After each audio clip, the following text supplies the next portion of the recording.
The library service in Liverpool was actually built, the infrastructure for the libraries and stuff was built for just under 1 million people many, many years ago. We've now got less than 500,000 people. You can see that in the numbers, the decline in use of the libraries.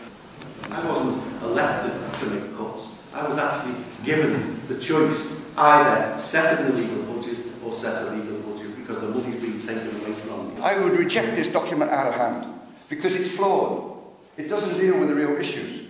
We've got a government who wants to knock back every single gain that has been made by ordinary people since 1945. This campaign, I think, symbolises the destruction of culture in the city. It's a slide back into barbarism.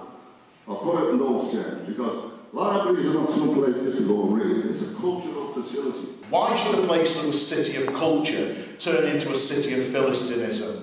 I do not want us to go gently into that dark night. I want to see us retain our services, and I say scrap this document, go back to the drawing board, moratorium on closures and handing over to volunteers, go and look at the best practice around the country and come back with some more sensible proposals. I was elected to with a clear manifesto. I had a clear manifesto. Pledge 1 was to run this city in a responsible way and not set an illegal budget. Pledge 1. Pledge 1. I made no secret of the fact that I was not going to be a martyr. I made no secret of the fact that I wasn't going to chain myself to Downing Street. I said, if you want me to manage the city and run the city in the difficult way that I have to, vote for me. And people voted for me. They are not thinking about the future of the people in the city. They think about the infrastructure. They think about their image to the outside world.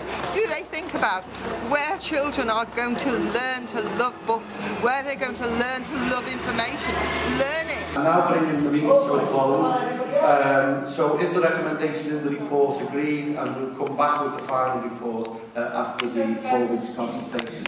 Agreed. Thank you. I definitely think that there is no solution without taking on the argument about austerity. That is clear. And this is not a strong government. This is a government which is a coalition government. If every council, Labour council in the country, supported by the local population, were to take them on, they would crack. There are, 9 months to the next election, and it is not a more practical way to approach politics to say there is nothing we can do except cut the throats of our people. That is not practical politics, I'm sorry. New Zealand has a coherent strategic plan, South Korea 180 new libraries, Japan 11% more libraries. A friend of mine went to a library in Singapore, it was open at 10 o'clock on a Sunday night. In the United Kingdom we're heading in exactly the opposite direction. They know the price of everything but the value of nothing, you know, it's sad.